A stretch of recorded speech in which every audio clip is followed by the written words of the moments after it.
And yes, we are live. Hey YouTube.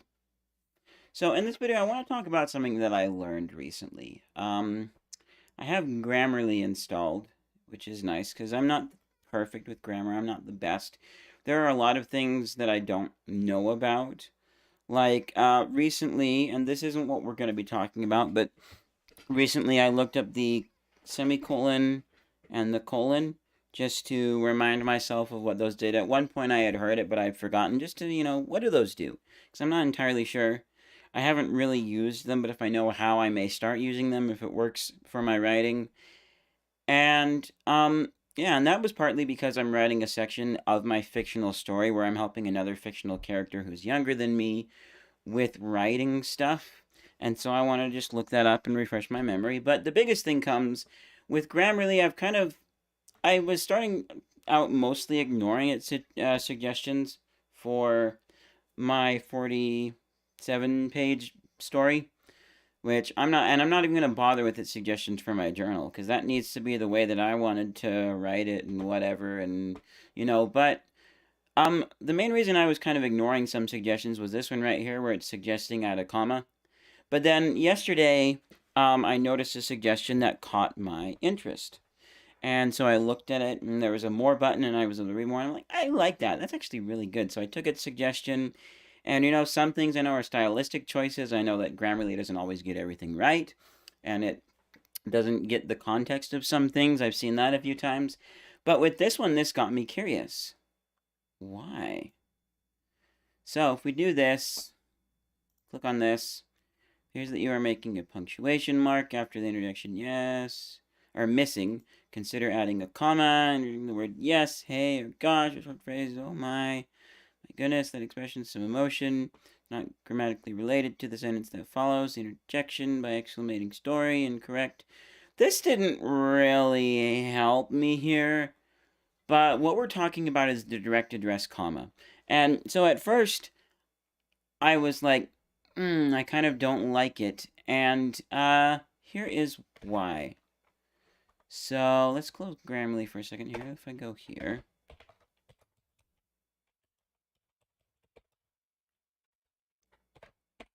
So the first one is the way that I have had it written so far, and the way that I kind of want, because to me, you say, yes, sweetie. Something kind of like that. The second one is, yes, sweetie. I mean, and you probably would put a question mark on the end, but you could say it with the period just, yes, sweetie, as in you're replying yes to them. But I kind of just, I kind of like the first one better, the yes, sweetie. Yes, sweetie. I guess there is a little bit of a pause, that's something that I'm going to get to in just a moment. Because I've got a whole bunch of Reddit things queued up from when I asked this on Reddit. But, so like the first thing I did is I went down and showed these two to my mom. And even Microsoft Word suggested adding the comma. So I had her read them, and that pretty much confirmed I didn't want the comma. I wanted it to be a little faster, but maybe there is a little pause. So for me, it's kind of like, yes, sweetie, versus yes, sweetie. Yes, sweetie. So we're going to get into some things about how we say it in a moment, but let's start down the chain here. So, Vanity Inc. Put a comma where you pause is the grade school teacher. We don't really have the class time to explain all the grammar rules, so we're going to say this and get kids to put them in generally the right places. Way of teaching commas. That is not how they are actually used.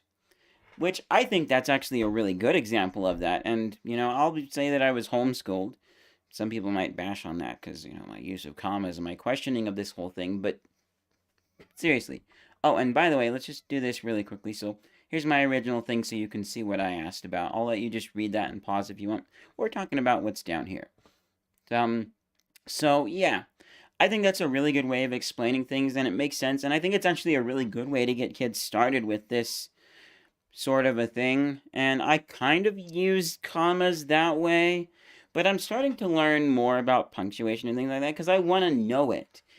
And we'll get into some really cool stuff with that in a bit. So, this is really cool. This is a language nerd thing that I'll let you pause and read. But there should be, here we go. Yeah, So you're saying that we should change the rules, see written language is designed to convey speech, so surely it should fit as close to how we talk as possible. It already was that way previously and specifically changed for easier understanding in written form. User yet another author did a longer comment about it below, but too long didn't read is since things are now read not spoken, it's more important to have standard rules that people understand than speech marks. This is cool. I actually agree and like this idea to some extent, especially if you're like reading business emails and things like that and text messages. It's important to know the context and understand what people are saying and meaning so that you get the meaning behind it. But this encroaches on territory where how we vocalize things often implies tone a lot too. And so sometimes I found this the hard way when texting the one time that I was in a relationship, and then also texting some of my other friends, who I, just friends. Sometimes you don't always know exactly how they mean something. And so you kind of wonder, because, like, yeah, let's go back to our document for just a second here. So, let's say my response to a text message was like that.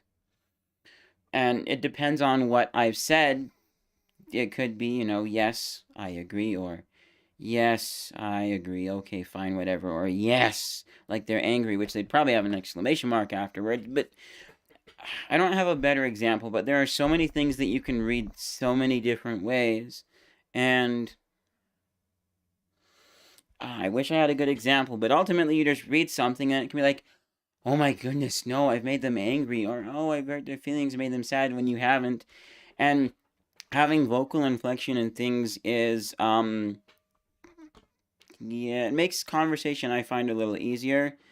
And so I like texting because you can have a conversation that bunny hops back and forth throughout the week without having to worry if either one of you has a specific time to sit down and have a phone or video chat, whatever conversation for an hour plus or whatever, or to meet up together.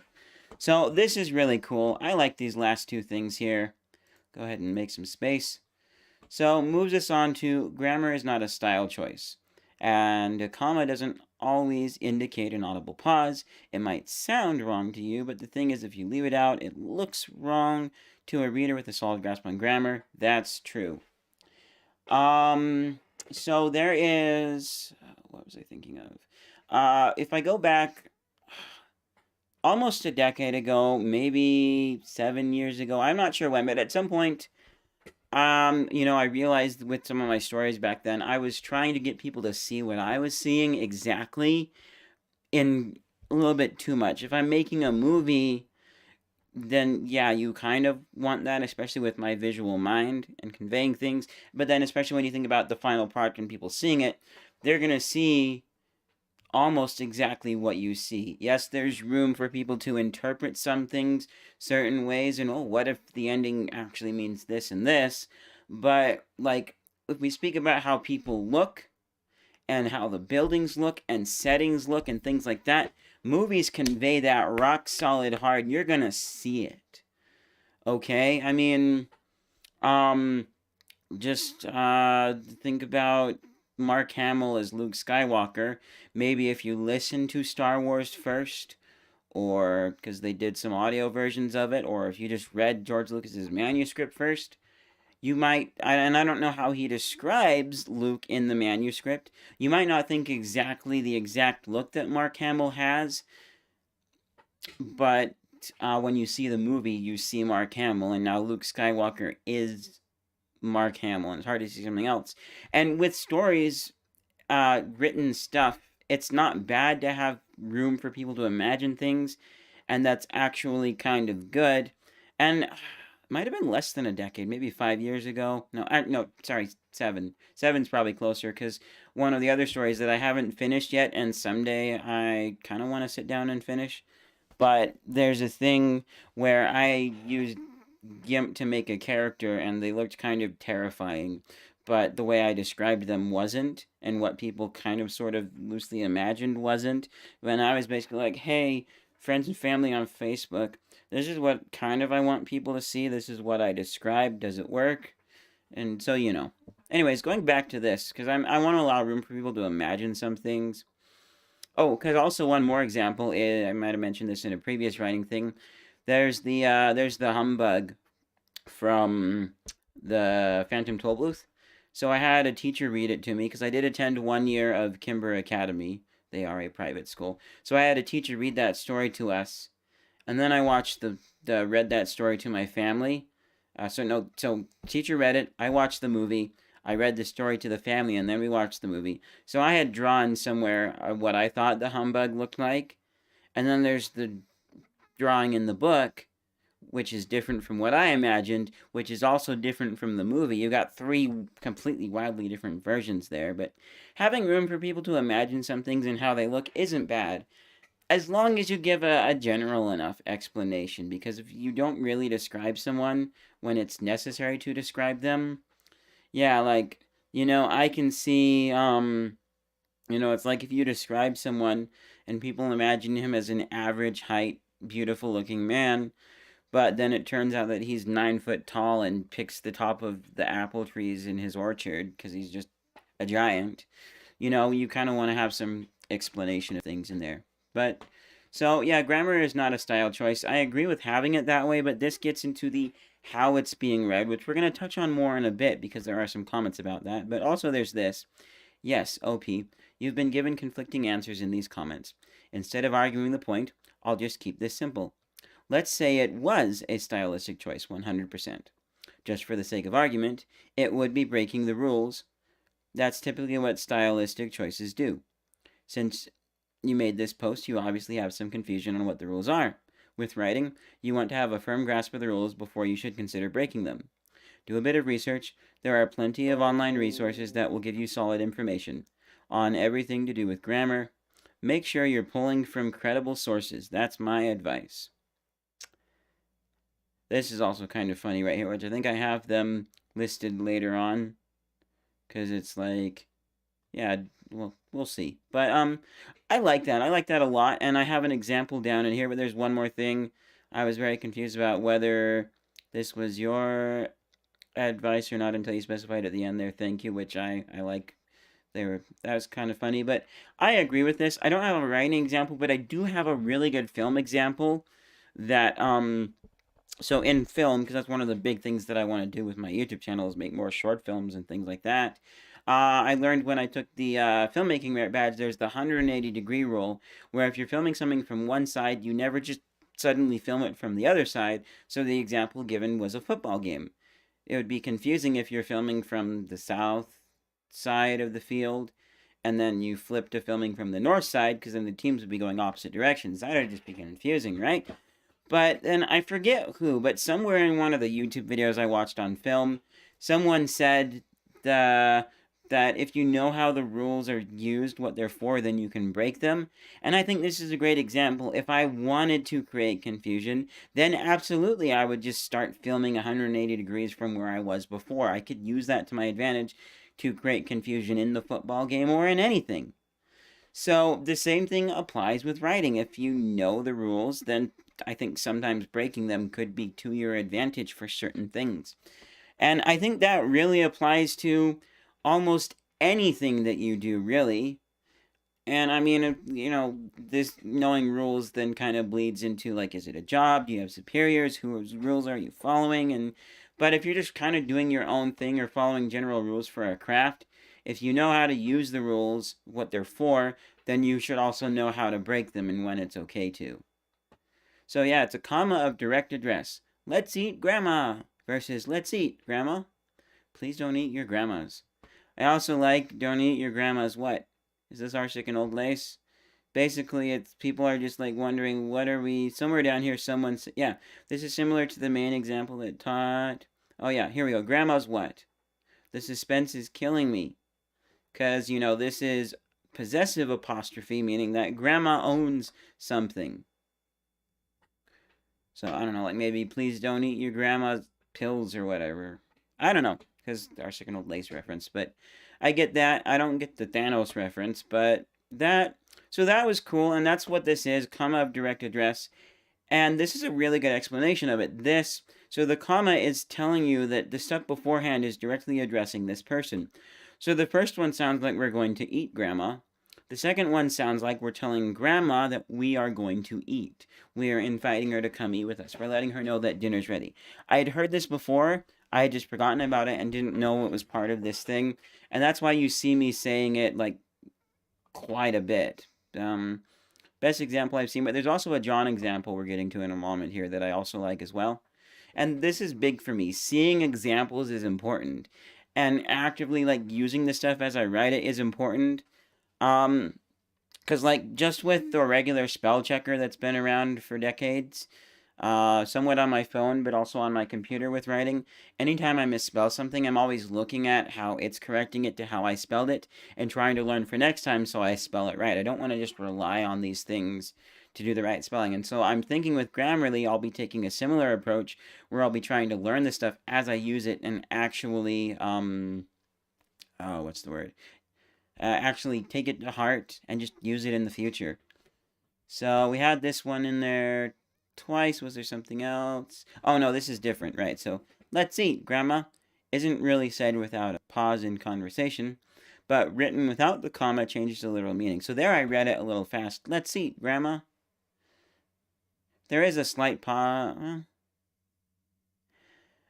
This is where it's so tough and where it goes back to the writing thing and like if this was a business email, yeah, sure. But I want people to hear the inflections the way that I hear them in my story because that conveys a lot about the characters and how they are. And I am probably going to end up like reading this in a series of YouTube videos for each chapter, as well as have the published version on my Wattpad. So that will kind of take care of the how it's being said. People actually hear it if they listen to it, because some people will probably just read it. But it's kind of like the visual. You see the movie, well, you're also hearing the inflection and how it said you are hearing the pauses. Which there's a thing by Stephen King about pauses in a bit. But really, if you don't pause, it sounds like you want to eat Grandma. So, again, how it's said here. I mean, saying it aloud or naturally, I'd take a slight pause too, but maybe that's just me. Actually, I've been saying this over and over, pausing at different amounts, and it all depends on what you stress. If you stress eat, it sounds like you want to eat with Grandma. If you don't stress eat, it sounds like you want to eat Grandma. That's what I was trying to describe. I hadn't seen this one before. This is new. When you stress a word, a natural pause occurs after it. I think this is where the confusion is coming from. Yeah, sure. So what I was about to try, so, let's eat, Grandma. Emphasis on eat, meaning that we're telling Grandma to come eat with us. Let's eat, Grandma, means that we're going to eat Grandma. So, one thing that I've said multiple times in this, yeah, I wish there was something that didn't indicate pauses as a comma often does, but had the same meaning, or the other way around. I know not all people pause for a comma, but the good ones in my life have. I'm going to go back and add the comma. So I am going to be adding commas to my story, because in this case I feel it's right to have commas. But, this is a thing where, the good people that I know do pause for commas. It sounds better. My biggest example is just reading the Book of Mormon. A lot of people read in church. And it came to pass that he said, I forget the exact scripture for that. Or no. And it came to pass that I said unto my father, I will go and do the things which the Lord hath commanded. For I know that the Lord giveth no commandment unto the children of men, save he shall prepare, 1 Nephi 3:7. But I say, and it came to pass that I said unto my father, I will go and do the things which the Lord hath commanded. For I know that he giveth no commandment unto the children of men, save he shall prepare a way for them to accomplish the thing which he hath commanded them. I hope I got that right. I know I got the gist of it right. Let's bump the mic. But there's different ways of reading things, and I'm trying to really convey things in a way that there's, no confusion as to how it's being read, which is kind of tough with the way that these things are less about speech marks and more about punctuation and grammar rules now. So I'm going to mostly stick to the grammar rules for things. I'm not saying my story is going to be perfect. I'm sure there are some things as I whittle down. I was at like 550 mistakes. Now I'm at like 470 in my stories there. I'm sure there are some things where I'll think it's stylistic when it's not. But yeah, here I was agreeing punctuation is needed, but it's really how we have it. Read without, as we often say it without. Try to say yes, sweetie, without a pause. It's almost impossible to do and sounds like an alien is speaking. Maybe I do pause, but not much. I'm gonna do a YT, blah blah blah. So it's like, yes, sweetie. There's maybe a slight pause where it says yes, sweetie, without a pause. That does sound alien-like. I get where he's coming at, but it's not like yes, sweetie, which is what I think a comma indicates. Note that I am not saying that commas are used to denote a pause. They don't. Just that most people pause ever so slightly in some cases. In almost all cases where there would be a comma in writing. We do often. We're going to be getting to that, hopefully. So, it is needed. If it doesn't sound right, you're probably pausing too long when you read it. Commas are indications to the reader, not necessarily audible pauses. I do pause with commas, but I am learning that words can influence how we say things as well as punctuation. Think of how we speak. These things before we think of how to write them. We probably don't pause with the John example, which I'm about to show you on the Wikipedia page, or my example, but we need it for Ian Grandma example, which there was, yeah. So, words really do influence things, and I actually have an example of this in my story. I don't know if it's great, but at one point I have a thing where I'm talking about how exclamation points, because I'm literally giving a writing example to someone younger than me. Exclamation points have the meaning of anger and yelling, but also capitalizing words does. So in my story to my fictional character, I have the example of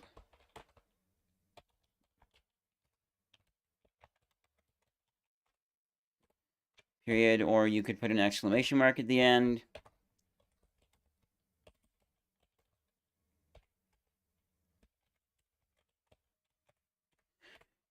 Whoops. So the first one you would probably read as you hate ice cream with a little bit of anger. The second one, you love ice cream with a more positive sound. So both are being capitalized, both are emphasized in a slight yelling tone, but they have different meanings based on the words. So we're using punctuation to denote how we say things, but we're also using the words themselves to infer things.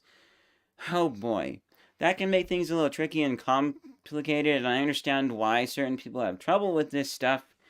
And, also throw in the fact that the younger generation has gotten used to phones with T9 mode and trying to type things faster, because texting is that way and stuff like that, and I used to think that you should take time to carefully craft your texts, make sure their punctuation is correct, and all these important blah, blah, blah, blah, blah. If you want help making that easier, throw on your favorite music and then write your text. Because I listen to music while I'm writing, even if it's not necessarily related to the story. But for a text message, that just doesn't work, especially when you're at the grocery store and you need to quickly respond to someone. And so having proper punctuation is good, and I encourage people to learn it and have it not go the way of the dodo, which there might still be some around, I think. I don't know. But anyways, back to our stuff here. So we get into the vocative case Wikipedia, and their example, they have the let's eat grandma example here, but I like their John example here. A vocative expression is an expression of direct address by which the identity of the party spoken to is set forth expressly with a sentence. For example, in the sentence, I don't know, John. John is a vocative expression that indicates the party being addressed, as opposed to the sentence, I don't know John, in which John is the direct object of the verb know. In simple terms, the first sentence is the speaker telling a person called John that they do not know something, while the second sentence is the speaker saying that they do not know who John is. I love that example. Explaining things in detail like that often helps me, and that's great. So, I forget his name already, but whoever we were just reading, thank you for linking this Wikipedia, and whoever wrote that in the Wikipedia, thank you. So even if there is no audible pause, there is an inference of change of inflection. Despite English not being a true tonal language like Eastern languages, which makes sense. There are some, like, I know Asian languages are a little bit tonal and it's hard for us to understand. They might be Eastern. I'm sorry, I'm not very good with maps. I don't want to bother people with that. That's an argument for a whole nother video. Or I think Bushman might slightly be a tonal language. I've kind of wanted to learn that. It's got a lot of popping and clicks. But yeah, so pronunciation changes how the voice is. So yeah, Eastern languages. The way something is said can change the meaning. Punctuation changes how the voice is heard in the brain via melodic pitches. For instance, the way the word sweetie is said changes because of punctuation. Yes, sweetie. In this case, you likely heard a higher yes, and the first syllable of sweet was lower than the last syllable, T. So yes, sweetie was somewhere in between the two pitches of yes and sweet. I think I'm saying that right. This is a conversational answer where the other person asked a question, which is true. To give a full context for this, the conversation goes starting with sweetie. Daddy? Yes, sweetie. I'm here. So, or maybe, yes, sweetie, I'm here. Maybe a little softer. I don't know. Something kind of like that. So, yeah, so this, yes, sweetie, here you probably heard yes and sweetie as the same pitch. This makes no sense unless one is from certain English-speaking regions where candy is referred to as sweets. But even then, I'm pretty sure a comma would be appropriate. I think they meant I'm. That's typographical error. I excuse those all the time. Yes, sweetie. Same melodic pitch in the first two syllables of the phrase, but since it's a question, the TIE goes higher. Now, I probably should have a question mark there. I don't think I do. But I'll have to check that over and see if I feel. Because, I mean, this is where it gets a little tough for me. Sometimes it's a question, but sometimes it's also kind of a statement. Because, I mean, it could be I'm stating I'm here, but I could also be, also stating I'm here but questioning, like, yes, sweetie. Because I do say, yes, sweetie, I'm here. I'm going to let me just check something really quickly here. So, blank the screen, because you don't need to see my story just yet. We'll go back. So I have 46 pages, not 47. But Grammarly is a little bit slow at things. And, I mean, 450 pages, it's not gonna handle that. I don't use it for my journal, blah, blah, blah. So I have, Daddy. Yes, sweetie, I am here. When did you come in? So in this case, I think I am stating that I'm here. I'm not necessarily questioning what she needs yet. So, anyways, back to giving you access to my screen. So, we read this one. So, both syllables are the same. Yeah, so yes, sweetie. Yes, pitch is higher and sweetie is lower, where both syllables are the same. Or yes, sweetie. This is used in situations where excitement needs to be portrayed. True. So, and, if it's not perfect, if people don't read it exactly as I end up reading it when I, do the audio version on YouTube, then, yeah. It's fine. There's room for people to interpret things slightly differently. That's part of what makes people different and the wonder of the world and how we have things. As long as they get the main core point of it, it's fine. So, then we have, is it really needed? Quoting me from up here. Yes, sweetie. I thought that was kind of funny. A little cheeky way of doing it without, really explaining things. I think some of that's fine every once in a while. Reddit's kind of funny like that. I appreciate Reddit often for that, and there's a lot of cool things I learned from various Reddits. The only time I might do this is in a script/stage play, because punctuation in scripts is a lot more related to how it read aloud be said rather than proper grammar. So that was a little funny, the way, kind of confusing, but I get their meaning there. And again, I'm not going to go after them for the funny writing punctuation, and neither should you. If that sound was uncomfortable, there's your warning to not go after them. Anyways, yeah, I agree with that. But I kind of want it to be this way for my book. For people seeing how things are read, how just hearing it the way that I hear it. If it's not exact, that's okay. But they do need to see some things, some of the way that I see it. Because I used the example of a tall man before. So if it's integral to the story, I say it's important. But if it's less integral, then, yeah. This is going to be an edgy example, but I'm going to use it. I was thinking of, like, if you had a person who was weird and they were green, like an alien, but you didn't specify. But I think even better, an easier example would be, let's say I had a character who in my mind was black, and they had some black mannerisms, and they acted like they were black, like southern type with the things that they do. I don't have good examples. Nothing I have against black people. I just don't have concrete examples in my mind right now of how they speak. But if I had it that way and someone thought they were white, that could cause confusion in the story. But, eh, what am I thinking of? So yeah, that my point is with that might be a case where some things are necessary to be described for the character, but in some cases it might not really matter, like who they are, what they are, and how they're described. And it makes me think of I've only seen the first Harry Potter movie. It didn't super interest me.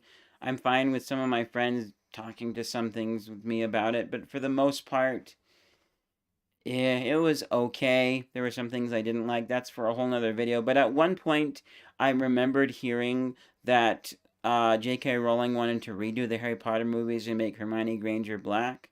That one seems weird to me. I'm not just from seeing the first movie, but from seeing memes and pictures and clips of it. Just it's hard to imagine her being black. But movies often do that. Movies often rob us of the experience of the way we see things in the book. But I feel it can go both ways, and sometimes if we read a book first and then we see a movie, then we feel like the book was better, which oftentimes it is. But it's been a while since I've read a book. I probably should, or listen to a book at least. It's also been a little while since I've watched a movie. I'm usually watching YouTube and stuff and trying to make my own films. But, so, I liked this right here. Thank you, Big Dumby. So then, commas are less of a pause and more an indication that speech is slowed between those words. Best way I can describe it. Yes, sweetie versus yes, sweetie. In the first one is quicker, possibly indicative of indifference, like when a child is bothering their tired mother, so she just says some positive word every time the kid speaks to pretend she's listening. So kind of like, yes, sweetie. Yes. Yes, I'm listening. Yes, sweetie. Oh, that's interesting. Which, this is a side tangent, but if I ever have kids, I hope I'm not really at that point and I can actually convey to them and have a good repertoire to say, hey, I'm tired.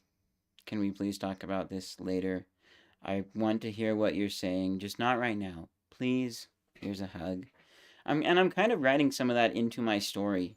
But I recognize that with kids, it's not always that way, and sometimes they just go on, and you can't. I'm that way sometimes too, and I explain a little bit much, but I really like that example. Thank you. In Injustice Gaming. I don't know why I'm starting to read the names now, but I wasn't before. So yeah. So she just says a positive word every time the kid speaks, pretend she's listening, whereas the first one emphasizes the yes more. It's an actual answer that they are giving. And, if you think about it, it's the way we say it. So the annoyed, yes, sweetie, yes, versus the way I'm saying it, yes, sweetie, I'm here. Very different right there. And then, of course, there's the way that I think some people might read it with the comma. Yes, sweetie. I don't really like it that way. I like it as the one flowing, yes, sweetie, I'm here. This very soft and gentle, affirming voice. Maybe I should just say I said in a soft and gentle, affirming voice. However, in that case there, it's only two people talking, so I don't need to have who said what as often. I do have it every once in a while whenever I feel that it's confusing about who said what. Like if I'm going back and reading partway through and I'm like, who said this? Then, or I don't know, if it's just confusing in my mind, then yeah. So, it's an actual answer that they're giving. It could be passive aggressive or sarcastic or serious, but either way, they aren't just passively saying it without much thought. Commas are probably going to be the most used pronunciation in a well-written novel, unless you have no dialogue in it. If not the most, the second most behind periods. Don't worry about having too many, unless you're placing one between every word or something. Grammarly makes mistakes, but most of them are a result of it not knowing, understanding the context. That's true. I agree with that. I talked about the whole Grammarly and context thing earlier. But this also is where we lean heavily on the words that proceed afterwards. Because I say, yes, sweetie, I'm here. When did you come in? That's the full line that my character says, which is just a fictional version of me. So, relying on that context does help a bit too. Yes, sweetie isn't in a bubble trying to be explained. So that's good. And then the final thing here we have the use of the comma in the phrase, yes, sweetie, or as I like to say, yes, sweetie, does not cause the reader to pause. Instead, it lets the user know that the person speaking is addressing sweetie. On the other hand, if you fail to include the comma in the phrase, yes, sweetie, you make readers who actually understand the punctuation pull their hair out in frustration and possibly throw your book across the room if this type of issue occurs several times. And for most readers, the lack of the comma makes them pause to figure out the meaning. So basically, putting in the comma, which you believe indicates a pause, will actually prevent pausing by the reader. I like that. And there's actually one more thing I thought I had, but I'm going to need to find really quickly because I have the original thing.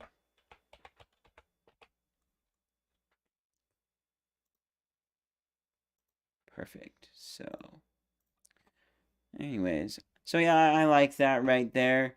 They had a slightly witty way about throwing the book across the room. The final thing here, this. And this one's a published author. Congratulations to B.C. Johnson on being published. Which, by the way, I'm not trying to get published with this. It's going on my Wattpad. I mean, if somebody liked it and they were like, hey, we'd like to make a hard copy and increase your exposure, as long as it didn't cost me anything whatsoever, they would just print it and stick it on shelves. I wouldn't mind that. But also, I don't want to go through a whole lot of editing and changing. And no, what you see on the Wattpad is pretty much the final story. There will be changes for next time, or if there's some big egregious, oh my goodness, people taking something completely the wrong way and it's bad, or since this is a fictional story about my future and some of my friends, maybe if there was something they didn't like, I doubt there's going to be, but if there was, then I may go in and make an edit and change something, or maybe just change their name to be something entirely different, but still have it based on them from real life. So grammar-wise, you always put a comma when addressing someone. However, if this is prose, do what you want. If it's dialogue, you can definitely do what you want. Many readers and writers hear words and the pauses created by even improper comma can be used effectively, which actually, I just need to check. I know I've heard this before.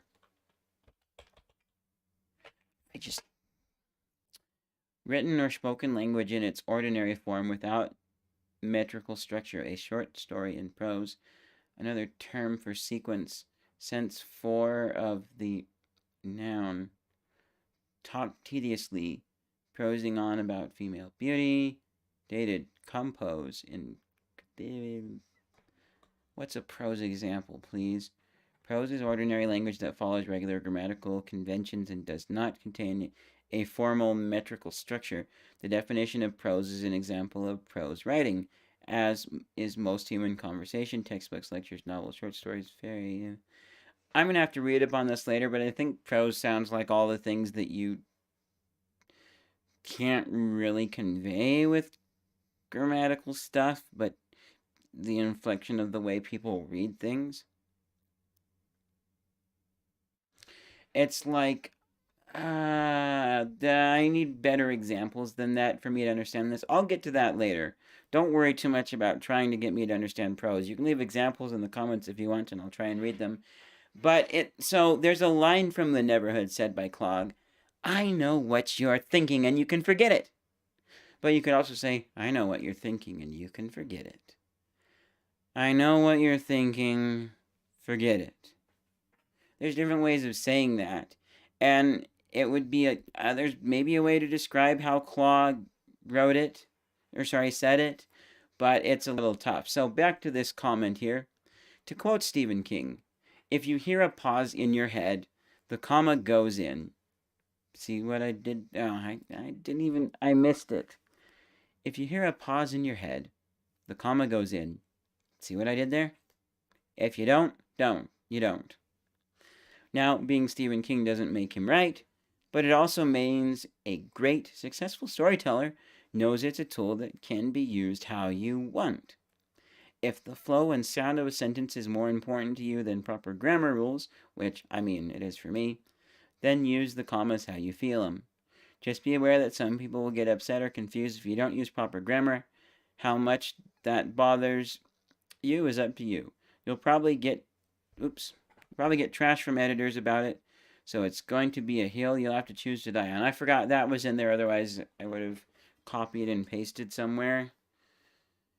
Anyways, moving on, we're not going to focus on that. Yeah, this has been a very good informational thing. Hopefully some of you guys learn how. I'm going to be going back to my story and adding the comma of direct address to this, because I feel it won't be read with as much of a pause for a lot of people and all the things that I talked about. So, yeah, thank you guys so much for watching. The link I sent is for if you are texting on Discord. Hey, this is important to me for what I'm writing as well. Congratulations on doing this is what I needed to hear. So, thank you, Xander. Yeah.